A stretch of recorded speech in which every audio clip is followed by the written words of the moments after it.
வணக்கம். இன்றைய மாவட்ட செய்திகள். தஞ்சை மாவட்டம் மாதாக்கோட்டை லூர்து மாதா ஜல்லிக்கட்டு பேரவை சார்பில் ஜல்லிக்கட்டு போட்டி நடைபெற்றது. டிஆர்ஓ இலக்கியா துவக்கி வைத்தார்.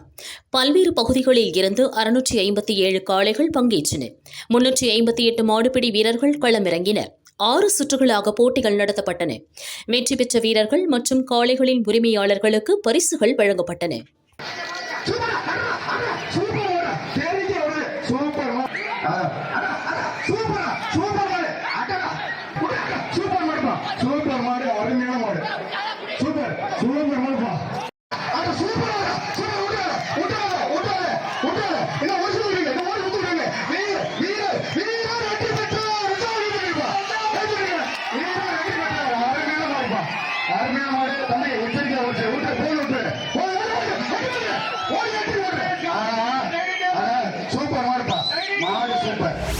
திருப்பூர் மாவட்டம் வேலப்பகவுண்டம்பாளையத்தை சேர்ந்தவர் பொன்னுசாமி. இவரது தோட்டத்தில் உள்ள குடோனில் கேரள மருத்துவ கழிவுகள் டன் கணக்கில் மலை போல் குவிக்கப்பட்டிருந்தன. இரவு நேரத்தில் கழிவுகளை பொன்னுசாமி தீயிட்டு எரித்து வந்தார். இதிலிருந்து கிளம்பும் நெடியுடன் கூடிய கரும்புகை சுற்று வட்டாரத்தில் பரவி சுவாச கோளாறு, மூச்சுத்திணறல், ஒவ்வாமை உள்ளிட்ட பாதிப்புகளை ஏற்படுத்தியது. இதுகுறித்து பாதிக்கப்பட்ட கிராம மக்கள் 6 மாதங்களுக்கு முன்பு அதிகாரிகளிடம் புகார் கூறினர். அதைத் தொடர்ந்து குடோனை வருவாய் அதிகாரிகள் சோதனை செய்தனர். அதிகாரிகளிடம் பிளாஸ்டிக் கழிவு சாக்கை எரித்து பிளாஸ்டிக் தட்டுகள் தயாரிப்பதாக பொன்னுசாமி கூறி சமாளித்தார். மீண்டும் கழிவுகளை எரித்தால் கடும் நடவடிக்கை எடுக்கப்படும் என அதிகாரிகள் எச்சரிக்கை செய்துவிட்டு சென்றனர். ரெய்டிற்கு பின் சில நாட்கள் அமைதி காத்த பொன்னுசாமி மீண்டும் கைவரிசை காட்டி வந்தார். இதற்கிடையே நேற்றிரவு கேரளாவை சேர்ந்த சுஜய், சஹீர் மற்றும் நிதிஷ் ஆகியோர் பாலக்காட்டில் இருந்து மருத்துவ கழிவுகளை லாரியில் ஏற்றிக்கொண்டு பொன்னுசாமியின் தோட்டத்திற்கு வந்தனர். பொதுமக்கள் லாரியை சிறைபிடித்தனர். ஸ்பாட்டிற்கு விரைந்த போலீசார், வட்டார வளர்ச்சி அதிகாரி உள்ளிட்டோர் பொன்னுசாமியிடம் விசாரித்தனர். குடோன் மற்றும் தோட்டத்தில் வெட்ட வெளியில் குவிக்கப்பட்டிருந்த கழிவுகளை பார்த்து அதிகாரிகள் அதிர்ச்சியடைந்தனர். கேரள லாரியில் மருத்துவ கழிவுகள் கொண்டுவரப்பட்டதை உறுதி செய்தனர். விசாரணையில் கேரள புரோக்கர்களிடம் கமிஷன் வாங்கிக் கொண்டு மருத்துவ கழிவுகள் மற்றும் பிளாஸ்டிக் கழிவுகளை பொன்னுசாமி தனது குடோனில் கடந்த 6 மாதமாக அனுமதியின்றி பதுக்கி வைத்தது உறுதியானது. கழிவுகளை மீண்டும் கேரளாவிற்கே கொண்டு செல்ல வேண்டும். பணத்திற்கு ஆசைப்பட்டு சொந்த மண்ணிற்கும் கிராம மக்களுக்கும் துரோகம் செய்த பொன்னுசாமியை உடனடியாக கைது செய்ய வேண்டும் என வலியுறுத்தினர். போலீஸ், வருவாய்த்துறை மற்றும் மாசு கட்டுப்பாட்டு அதிகாரிகள் கிராம மக்களிடம் பேச்சுவார்த்தை நடத்தினர். பொன்னுசாமியிடம் கிடுக்குப்பிடி விசாரணை நடக்கிறது.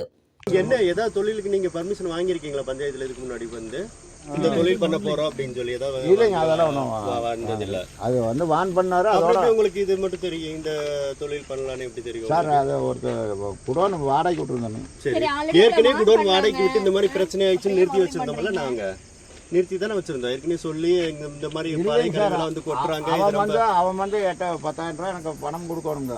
அதே மாதிரிலாம் இப்ப இங்க பாருங்க, அப்படியே போயிட்டு. இப்ப என்ன பிரச்சனைனா, கேரளால இருந்து உள்ள வண்டி வந்திருக்குது, உங்களோட பர்மிஷனோட வந்திருக்கு. இப்ப எல்லாரும் என்ன சொல்றாங்கன்னா, உங்க மேலதான் எஃப்ஐஆர் கொடுக்க சொல்றோம். எஃப்ஐஆர் கொடுத்துடலாமா? சரி, கொடுங்க. சரி, ஓகே, சரி கொடுங்க. சரி, நீங்க போங்க. எஃப்ஐஆர் நீங்க பதில் சொல்லி ஒரு ஆளுனால ஊருக்கே பிரச்சனை வருது. போனா எல்லாரும் சந்தோஷமா இருப்பாங்க. சரி சரி, அப்ப ஊரே நாசமா போனா பரவாயில்ல, நீங்க பூரா கொண்டு போட்டு எரிச்சிருப்பீங்க. இப்ப உங்களுக்கு என்ன அரசியல் பண்ண எல்லாத்துக்கும் ஒரு ஆளுக்கு மட்டும் இல்ல. ஈஸ்வர பிரசிடண்ட் கிட்ட சொன்னது, பிரசிடண்ட் சொன்னது எரிக்கிறதே நினைச்சு பாருங்க. இப்ப மறுபடியும் இன்னைக்கு எதுக்கு வந்திருக்கு? அதுதான் கேள்வி. இன்னைக்கு எதுக்கு வந்திருக்குது? இன்னைக்கு எதுக்கு வந்திருக்குது? நாங்க அவர் கூட பேசுறோம். நீங்க எல்லாம் பண்ணிட்டே இருப்பீங்க. நான் சொல்றதுக்காக நான் அவனுக்கு பண்ணிட்டு போன தொழில் இருக்குது. அதை நாம ஒரு பிட்டு வேஸ்ட் இங்க இருக்க கூடாதுங்க. ஒரு வாரம் முதல்ல இல்ல அது தீர்வு பண்ணிதான் கேரளாலேருந்து வர்ற மருத்துவ கலையை கொட்டி இங்கே எரிக்கிறாங்க. இது வந்து 1 வருஷமாக நடந்துட்டு இருக்கு. இது ப்ராப்ளத்தை 2 டைம் சொல்லி நம்ம ஸ்டாப் பண்ணி 3ஆவது டைம் இன்றைக்கும் அந்த மாதிரி ஒரு பிரச்சனை நடந்தங்காட்டி ஊர் மக்கள் எல்லாருமே சேர்ந்து இங்கே வந்து இந்த மருத்துவ கலையில் திரும்ப அள்ளணும் அப்படின்னு சொல்லிட்டு போராட்டம் பண்ணிட்டு இருக்கிறேங்க, கேட்டுட்ருக்குறோம். செயல் நடந்துகிட்டே இருக்குது. எரிக்கிறாங்க. எரிக்கும் போது என்ன ஆகுதுன்னா, அதிகமான புகை வருது. பக்கத்தில் கிராம மக்கள் எல்லாம் குடியிருக்க முடியல, சுவாச கோளாறு ஆகிட்டுருக்கு. அதனால் 2 டைம் சொல்லிட்டேங்க. 3ஆவது டைம் வரங்காட்டி நாங்கள் இது தவிர்க்க முடியாத காரணத்தினால போராட்டத்தில் இருக்கோம். இது மறுபடியும் அல்லலை அப்படிங்கிற போது கிராம மக்கள் எல்லாம் முடிவு பண்ணி சாலை மறியலுக்கு தயாராகிட்டு இருக்காங்க. இது க்ளீன் பண்ணல அப்படின்னா அடுத்த கட்டமாக சாலை மறியலுக்கு போகலான்னு முடிவு பண்ணியிருக்காங்க. அதுதான் இப்போ நடந்துகிட்ருக்கு. மெடிக்கலோட வேஸ்ட்டு, அந்த டைமிங் முடிஞ்சது, எக்ஸ்பிரி ஆனது எல்லா மருந்தும் இங்கே இருக்குது. அது எல்லாமே ஃபோட்டோ வீடியோ ஆதாரமாக நாங்கள் வச்சுருக்கோங்க. அதை வந்து உங்கள்கிட்ட நாங்கள் காமிக்கிறோம். மெடிக்கல் வேஸ்ட்டு ஜாஸ்தியாக இருக்குங்க. அதுபோக சப்பல் வேஸ்ட்டு, அந்த சப்பல் தைச்சு அந்த வேஸ்ட் இருக்குங்களா, பழைய சப்பல், அந்த வேஸ்ட்டு, அந்த தோல் பொருள்கள், மரப்பொருள்கள், மரத்தூள் வேஸ்ட்டு அதிகமாக இருக்குதுங்க. மெடிக்கல் வேஸ்ட் அதிகமாக இருக்குது. அந்த மாதிரி ஐட்டம் தான் நிறைய இருக்குங்க. இதெல்லாம் எங்கேருந்து வருது? என்ன இது ஃபுல்லாமே கேரளாலேருந்து வருதுங்க. கேரளா வண்டி இப்போ சீஸ் பண்ணி பிடிச்சி வச்சுருக்கோம். போலீஸ்கிட்ட நாங்கள் இது வந்து புகார் வந்து தெரிவிச்சிட்டோம். இங்கே இப்போ வண்டி நிற்கிதுங்க. நாங்கள் வந்து ஃபுல்லாக காலி பண்ணால் தான் நாங்கள் அந்த வண்டி விடுவோன்னு சொல்லியிருக்கோம். ஃபுல்லாக காலி பண்ணுற வரைக்கும் நாங்கள் இங்கேயே இருக்கலான்னு முடிவு பண்ணியிருக்கோம். அடுத்த கட்டமாக சாலை மறியல் பண்ணலான்ட்டு நாங்கள் முடிவு பண்ணியிருக்கோம். திருப்பதியில் பிராய்லர் கடை ஒன்றில் கிலோ 150 ரூபாய்க்கு கோழிக்கறி விற்கப்பட்டது. மக்கள் மொண்டியடித்துக் கொண்டு வாங்கி சென்றனர். மற்ற கடைகளில் கிலோ 240 ரூபாய்க்கு விற்கப்பட்ட நிலையில் குறிப்பிட்ட அந்த கடையில் கிலோ 150 ரூபாய்க்கு விற்கப்பட்டதால் மற்ற இறைச்சி விற்பனையாளர்களுக்கு சந்தேகம் ஏற்பட்டது. தொடர்ந்து அதிரடி விசாரணையில் இறங்கினர்.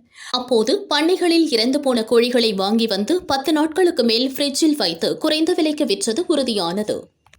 இதுகுறித்து திருப்பதி மாநகராட்சியிடம் வியாபாரிகள் புகார் கூறினர். இதையடுத்து மாநகராட்சி சுகாதார அதிகாரிகள் இறைச்சி கடைகளில் அதிரடி ரெய்டு நடத்தினர். கிலோ 180 ரூபாய்க்கு விற்பனை செய்த அந்த கடையில் சோதனை செய்தபோது அழுகிய நிலையில் புழுக்கள் நிலையும் கோழிக்கறியை விற்பனை செய்தது கண்டுபிடிக்கப்பட்டது. கடைக்கு சீல் வைத்த அதிகாரிகள் கடை உரிமையாளர் மீது உணவுப் பொருட்கள் பாதுகாப்பு சட்டத்தின்படி நடவடிக்கை மேற்கொண்டனர். கோவை மாவட்டம் போண்டை என்னும் மலை கிராமத்தில் இருக்கும் வெள்ளியங்கிரி மலைத்தொடரில் 7வது மலையின் உச்சியில் உள்ள குகைக்குள் சிவபெருமான் சுயம்பு வடிவில் அருள் பாலிக்கிறார். வெள்ளியங்கிரி ஆண்டவரை தரிசனம் செய்ய ஆண்டுதோறும் பிப்ரவரி முதல் மே வரை மட்டுமே வனத்துறை அனுமதி வழங்குகிறது. இந்த ஆண்டு வெள்ளியங்கிரி ஆண்டவர் கோவில் செல்லும் பக்தர்கள் வசதிக்காக மலை அடிவாரத்தில் உள்ள பூண்டி ஆண்டவர் கோவில் மலைப்பாதை திறக்கப்பட்டது. மலைப்பாதையை வன அதிகாரி சுசீந்திரன் திறந்து வைத்தார். வெள்ளியங்கிரி செல்லும் பக்தர்கள் கிரிமலை செல்லும் பாதைக்கு படிபூஜை செய்து பக்தி பரவசத்துடன் ஆன்மீக மலையேற்ற யாத்திரையை தொடங்கினர். மலையேறும் பக்தர்களுக்கு வனத்துறை சில கட்டுப்பாடுகளை விதித்துள்ளது. 10 வயதிற்கு மேற்பட்ட மற்றும் 60 வயதிற்கு உட்பட்ட ஆண்கள் மட்டுமே செல்ல முடியும். குழந்தைகள் மற்றும் பெண்கள் மலையேற அனுமதி இல்லை. சர்க்கரை, ஆஸ்துமா, மூச்சு திணறல், வலிப்பு நோய், உயர்ந்த அல்லது குறைந்த இரத்த அழுத்த நோயாளிகள் மலையேற அனுமதிக்கப்பட மாட்டார்கள். ஆண்டுதோறும் பிப்ரவரி முதல் மே மாதம் வரை மட்டுமே மலையேற அனுமதி உண்டு.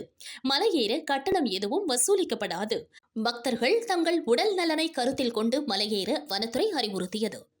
சேலம் மாவட்டம் தலைவாசல் அருகே 7ஆம் வகுப்பு படிக்கும் 13 வயது மாணவி பள்ளி செல்வதற்காக பேருந்து நிறுத்தத்தில் இருந்தார். அங்கு வந்த கடலூர் மாவட்டம் வேப்பூரை சேர்ந்த முத்துராஜ் வயது 68 என்பவர் மாணவியிடம் சென்றார். உன்னை பார்த்தால் என் பேத்தி நினைவு வருகிறது என பேச்சு கொடுத்து சிறுமிக்கு பாலியல் தொந்தரவு கொடுத்தார். இதுகுறித்து சிறுமியின் பெற்றோர் ஆத்தூர் மகளிர் போலீசில் புகார் அளித்தனர். போலீசார் முதியவர் முத்துராஜை போக்சோ சட்டத்தின் கீழ் கைது செய்தனர்.